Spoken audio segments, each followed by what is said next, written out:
Bonjour, bienvenue en Bourgogne, je m'appelle Nicolas, j'ai 32 ans et je suis membre de l'Académie Esprit Riche. Et là, on se trouve juste devant un de mes derniers investissements immobiliers. Donc c'est ma résidence principale actuellement, mais que j'ai acheté avec une stratégie d'investisseur. Donc j'ai obtenu mon indépendance financière depuis quelques années dans l'entrepreneuriat. Et en rejoignant l'Académie, j'ai voulu développer encore plus mes investissements immobiliers parce que, comme tu vas voir, j'ai une stratégie d'investissement très atypique dans l'immobilier. J'ai choisi cette maison pas par hasard, j'ai choisi une maison avec un fort potentiel où on a des gros défauts au départ quand on regarde la maison. Donc là, par exemple, on peut voir que le crépi se décolle, on peut voir que les volets ils font pas très envie. Alors l'intérêt pour moi de me positionner sur des biens comme ça me permet derrière d'avoir un très gros potentiel de négociation. Quand j'ai démarré l'Académie Esprit Riche, j'avais 3 biens et là à peu près 1 an plus tard, je suis sur le point d'avoir 12 biens immobilier. Donc j'ai développé différentes stratégies que j'ai mélangées. Donc je fais de l'achat de résidence principale, de la location meublée, de la location à l'année. Le coup de cœur, ça coûte en général très cher pour un investisseur. Et moi j'essaye souvent de repérer des biens immobiliers qui ont été abandonnés par 99% des gens et des investisseurs, on va dire des investisseurs moins opportunistes. On est dans une maison typiquement des années 70, donc qui est vraiment dans son jus, hein. Donc ça permet de voir un petit peu l'état de la maison quand je l'ai acheté. On a une partie garage où j'ai commencé la rénovation et j'envisage ici de faire une grande salle de jeu, donc avec par exemple le ping-pong ici. Voilà. Ensuite, ici, on aura une grande baie vitrée pour apporter de la lumière et de la luminosité dans la pièce. Et ici, après, on a un couloir. C'est un ancien sous-sol où je vais aménager, je vais la transformer cette chaufferie en une grande chambre parentale avec salle de bain privatisée. Donc on peut regarder ici, j'ai commencé déjà la démolition, donc pour l'instant c'est difficile, faut imaginer le potentiel de cette pièce, mais on va avoir une grande et magnifique salle de bain. Ici on va faire un grand dressing où on pourra stocker des peignoirs, des serviettes, des choses comme ça. Donc l'idée en fait c'est de donner la valeur à la maison, de partir au départ de ses faiblesses et de les transformer en atouts. Le but du jeu c'est que la maison elle puisse soit être à un moment donné ma résidence principale, et à un moment donné, je la remets en état pour pouvoir la louer très facilement si jamais j'ai envie de déménager, d'être mobile, d'avoir d'autres projets. Mon idée, c'est d'essayer de transformer la maison que personne ne voulait acheter en maison que tout le monde voudrait louer, en fait. Il faut savoir que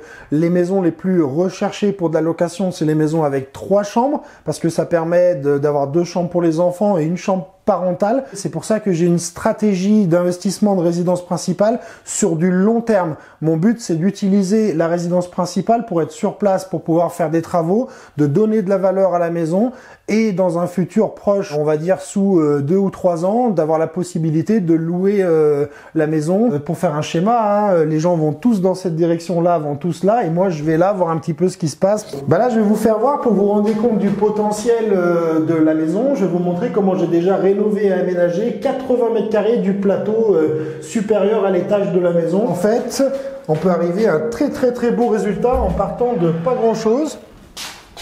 Voilà, donc là, pour bien vous imaginer, ici à la base c'était une maison des années 70 dans son jus, donc en utilisant les principes du homestaging et avec une grosse rénovation. Moi, à la base, au tout départ, hein, pour remettre les choses dans son contexte, si je me suis lancé dans l'aventure entrepreneuriale et dans l'indépendance financière en général, c'est avant tout pour avoir du temps pour ma famille, parce que pour moi c'est quelque chose d'essentiel de se retrouver autour d'un bon repas, en l'occurrence un bon repas vietnamien, parce que ma femme est vietnamienne. On avait le rêve au départ de pouvoir voyager librement entre la France et le Vietnam. Voilà pourquoi je fais tout ça, pour pouvoir profiter de ma fille. Donc en plus c'est mon premier enfant, donc l'aboutissement de l'indépendance financière, ça me permet de pouvoir passer beaucoup de temps avec ma fille, de la voir grandir, d'être là pour ses premiers pas, ses premiers moments de joie et de pouvoir lui transmettre quelque chose plus tard pour lui assurer un bel avenir, pour lui garantir une belle vie dans le futur.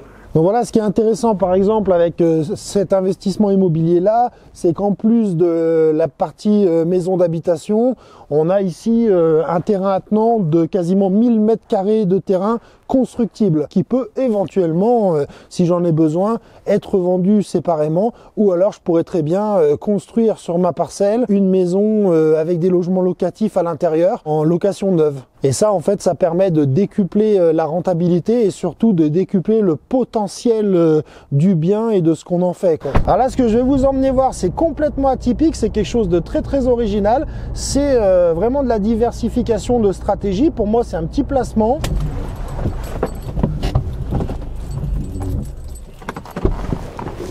Là, c'est un terrain en entretien. J'ai juste investi dans un petit troupeau de moutons au départ. Et maintenant, l'entretien, ça me coûte rien à part une botte de foin à 30 € à l'année.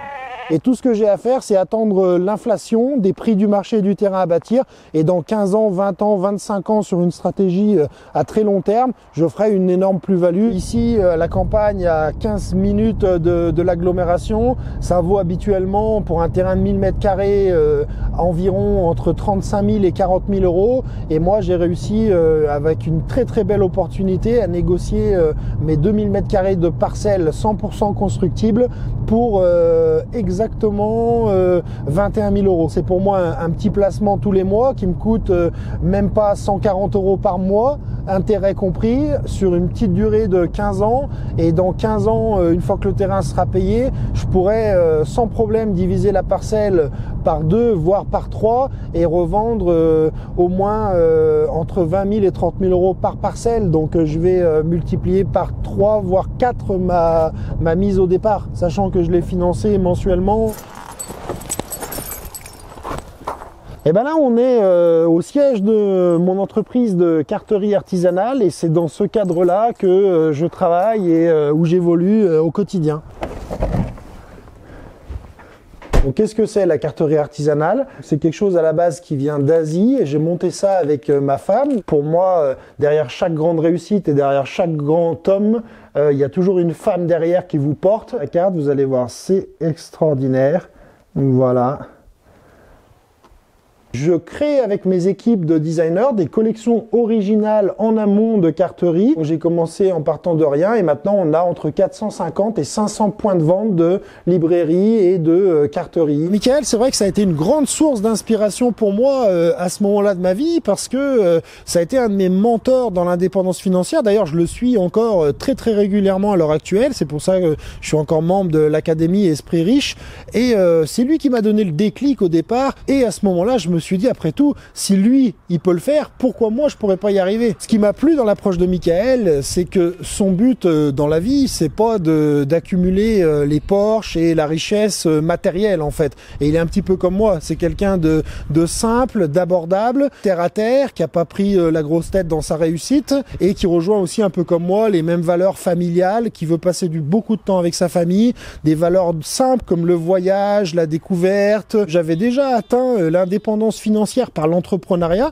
qui pour moi c'était la voie royale vers l'indépendance financière, mais j'avais envie de solidifier encore cette indépendance financière-là sur un autre pilier qui me passionne depuis des années, c'est l'immobilier. Et une des raisons essentielles pourquoi j'ai rejoint l'Académie Esprit Riche, c'est surtout pour rejoindre une communauté de personnes avec le même état d'esprit que moi, la même idée, la même ambition. On peut parler d'argent sans tabou, on peut parler de réussite sans tabou, parce que c'est vrai que tout le monde le sait, en France, l'argent c'est souvent un sujet tabou. C'est pas toujours évident de parler de réussite professionnelle ou de réussite entrepreneuriale ou de réussite immobilière à tout le monde, parce qu'on peut tout de suite passer pour quelqu'un de prétentieux qui prend les autres un petit peu pour moins que rien. Et moi, vraiment, j'ai apprécié dans l'académie, c'est de me retrouver dans une communauté avec des gens qui ont exactement la même ambition, celle simplement de devenir libre financièrement et de vivre surtout la vie qui leur plaît, une vie sur mesure, de vivre de leurs rêves, de vivre de leur passion et de pouvoir réaliser le maximum de rêves. C'est pour ça que j'ai investi dans l'immobilier, pour être encore plus libre, parce que c'est vrai que l'entrepreneuriat, ça nous apporte énormément de satisfaction personnelle, mais ça prend beaucoup de temps, il y a beaucoup de contraintes, alors que l'immobilier, c'est quelque chose de plus tangible et sur la durée, c'est quelque chose d'encore plus sécuritaire, parce qu'on a moins de précarité dans l'immobilier. La pierre, c'est une valeur sûre, donc si vous investissez dans l'immobilier, dans les années à venir, vous vous aurez des sources de revenus supplémentaires. L'Académie Esprit Riche, c'est pour tous les gens qui veulent devenir libres financièrement et qui en ont marre du métro, boulot, dodo, et qui veulent une vie en fait qui leur plaît, en fait, qui veulent être acteurs de leur vie, qui veulent prendre les choses en main, qui veulent aller de l'avant, qui veulent réaliser différents projets, que ça soit dans l'immobilier, dans l'entrepreneuriat, dans la bourse. Début 2018, c'est pas si vieux en fin de compte, j'avais exactement 3 lots immobiliers. À peu près un peu plus d'un an plus tard, j'ai 12 lots immobiliers, donc j'ai 9 appartements et 2 villas, des terrains et une résidence secondaire à l'étranger. Ces 9 appartements, j'en ai 3 en copropriété en Bourgogne. Et je suis en train en ce moment de finaliser l'achat d'un immeuble de 5 appartements.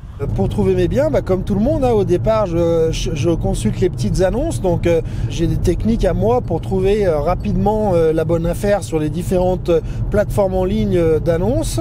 J'y consacre pas plus de 10 minutes à 15 minutes le soir ou le matin. Puis après, je vais visiter et j'essaye d'identifier le profil du vendeur pour voir s'il a un profil ouvert à la négociation ou si la négociation est complètement fermé. Ça va relativement vite parce que quand il y a des bonnes affaires, en général, j'aime bien battre le fer quand il est chaud et pas perdre trop de temps dans la négociation. Je connais mon budget d'investisseur, donc je sais à quel prix c'est une bonne affaire et à quel prix c'est une affaire normale. Mes biens, ils sont quand même situés dans des zones dynamiques où ils sont louables facilement. Donc c'est dans des villes moyennes où on a le juste milieu entre le dynamisme et le prix d'achat qui est intéressant. Pour moi, c'est pas dur de trouver un bien immobilier parce que des biens immobiliers, il y en a partout en fait.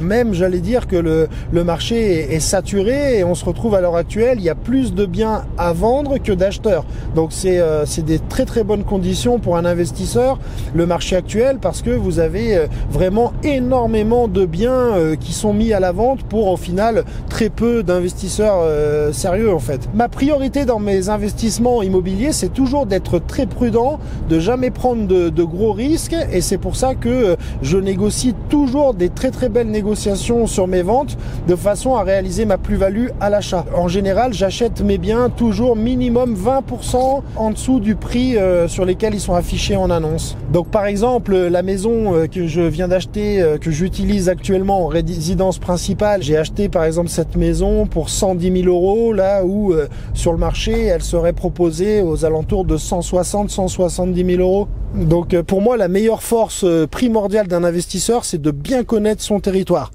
de connaître ses forces, de connaître ses faiblesses, et comme ça c'est plus facile de pouvoir miser sur du potentiel. C'est très difficile quand on connaît pas le secteur. Je conseille à tout investisseur d'investir à 1 heure de chez eux, et encore mieux dans un environnement où ils vivent quotidiennement. Je passe par la banque en direct parce que j'ai créé une relation de grande confiance et j'ai créé des liens très forts entre moi et mon banquier. Au niveau des taux, dernièrement j'ai obtenu un taux de 1,25% pour l'acquisition de mon immeuble de rapport sur 15 ou 17 ans. C'est du type 2. C'est des logements d'environ 50 mètres carrés. J'ai déjà 3 appartements actuellement loués. Une fois que j'aurai tout loué, j'aurai à peu près 1600 euros de revenus locatifs par mois et un crédit de quelque chose comme 700 euros par mois. Quand je fais recours au financement, je finance l'acquisition du bien, je finance les frais de notaire et je finance aussi, je prends toujours une enveloppe travaux pour pouvoir embellir le bien immobilier. Un de mes avantages, c'est que comme j'ai la particularité d'acheter quelques investissements avec mes fonds propres, ça me permet de montrer à ma banque que j'ai des garanties solides et que j'ai des biens qui sont déjà payés en fait. Et si nécessaire, je peux les mettre dans la balance et obtenir très facilement un emprunt bancaire. J'ai fait mon premier achat en 2010 et là ça m'a pris moins de 10 ans pour bâtir un patrimoine où si je revendais tout au meilleur prix, je serais pas loin du million d'euros. J'ai différentes stratégies en court terme, moyen terme et en long terme, mais par exemple là quand j'achète un immeuble de rapport, l'immeuble il va rapporter sur 50 ans plus d'1 million d'euros. Les prix d'achat de mes biens, ça va de 30 000 euros à maximum 150 000 euros. Ce que vous voyez là, c'est un investissement en copropriété pour un appartement de 30 mètres carrés que j'exploite actuellement en location courte durée. Ici, j'ai un seul appartement parce que pour toujours dans l'optique de diversifier et de minimiser mes risques, j'achète jamais 2 appartements dans la même copropriété. Comme ça, si jamais j'ai un souci avec la copropriété, j'ai pas un souci pour 2 appartements ou 3 ou 4 appartements, mais j'ai un souci pour un seul appartement. Bah là, j'ai une autre copropriété où j'ai un appartement, un beau T2 de 45 mètres carrés avec un joli balcon. Et là, c'est une stratégie d'investissement passif sur du long terme où en fait, j'ai acheté l'appartement avec déjà une locataire en place depuis de très nombreuses années. Et donc, j'ai délégué la gestion chez mon notaire et je fais juste qu'encaisser les loyers. Et c'est eux qui s'occupent de gérer les charges de copropriété et de gérer le moindre souci qu'il pourrait y avoir avec le locataire. Donc en fait, là, c'est vraiment un investissement sur du passif que j'ai financé avec mes fonds propres. Et en fait, au lieu de laisser dormir mon argent sur un livret A à 0,75% qui rapporte absolument rien, et ben ça me rapporte tous les 3 mois quasiment 900 000 euros par là. J'achète les petits biens avec mes fonds propres, donc j'ai pas besoin de calculer la mensualité de la banque à gagner plus. Je sais que quoi qu'il arrive, le moindre euro de location, c'est 1 euro de bénéfice pour moi. Donc j'ai pas forcément de calcul de cash flow, sauf par exemple, en fait je calcule uniquement le cash flow sur les biens où j'ai un financement en face. Mais les biens où j'ai pas de financement, je sais que je suis très rentable. Vous pouvez investir votre cash dans la bourse, mais la bourse il faut déjà des très bonnes connaissances, ça reste quelque chose d'assez volatile. Je sais que juste avec ma location courte durée, ça me rapporte plus de 2000 euros par mois. J'ai une maison qui est louée 800 euros par mois. J'ai un appartement en copropriété qui est loué 400 euros par mois. Cette affaire immobilière, ça a été mon plus gros coup jamais réalisé jusqu'à présent et c'était un achat à la base en résidence principale. Mais ce que j'ai envie de partager, c'est qu'il faut pas voir la résidence principale que comme un mauvais achat. Si vous achetez une résidence principale avec un objectif derrière et une stratégie d'investisseur, vous pouvez gagner énormément d'argent grâce aux résidences principales. Donc cette résidence principale là que je viens de vous montrer, elle m'a permis de dégager pratiquement 90 000 euros de plus-value net d'impôts comme c'était ma résidence principale et ça m'a permis d'acheter 3 appartements que j'ai pu payer cash et qui me génèrent aujourd'hui quasiment 2500 euros de revenus par mois. Bah du coup Michael, je l'ai découvert en 2014, donc j'ai passé 4 ans à le suivre, à suivre ses aventures, à suivre son parcours et il m'a inspiré. C'est quelqu'un qui est resté toujours simple, terre à terre, avec des valeurs. Et moi je pense que si vous n'avez pas de valeurs, même si vous êtes riche ou même si vous avez réussi, vous valez rien quoi. Donc c'est hyper important de garder des valeurs, d'avoir un cœur et le but final de tout ça, c'est de faire plaisir aux gens qu'on aime, de faire des actions qui nous tiennent à cœur. Comme moi j'aide beaucoup au Vietnam, dans l'humanitaire et dans ma famille. Et la finalité de tout ça, c'est une richesse en termes de liberté. Et en fait, je me reconnais un peu au travers de Michael, quoi. Il partage les mêmes valeurs que moi, il partage la même idée du business. On est dans un état d'esprit gagnant-gagnant, c'est-à-dire que moi, même quand je négocie un appartement ou je négocie un bien, j'essaye toujours, j'y vais pas dans l'agressivité. Je veux pas manquer de respect aux vendeurs et je veux pas qu'ils se sentent en fait démunis. Je veux que l'acheteur il y trouve aussi son compte, que ça soit intéressant pour lui et souvent je rends service à certaines personnes de les débarrasser de leurs biens immobiliers qui les gênent et que sur lesquels eux ils n'arrivent pas à en tirer profit et pour lesquels pour eux c'est plus une contrainte qu'un bénéfice. Donc voilà, j'essaye surtout de toujours que ça soit des relations gagnantes-gagnantes, que ça soit dans le business, dans l'entrepreneuriat, dans l'immobilier. Et d'ailleurs la plupart du temps les gens à qui j'achète les appartements ça devient des amis dans la vie quoi. Et bah depuis tout ce que j'ai fait, vu mon parcours, quelqu'un qui ose pas se lancer dans l'immobilier, je lui dirais avant tout de se former, de changer sa mentalité, de prendre confiance en lui et de se dire que si Michael Ferrari l'a fait, si d'autres l'ont fait, on n'est pas des ovnis, on n'est pas des extraterrestres, on est juste des gens avec des valeurs et avec de l'ambition. Et si nous on l'a fait, je pense que lui, il pourrait le faire aussi et n'importe qui pourrait le faire aussi.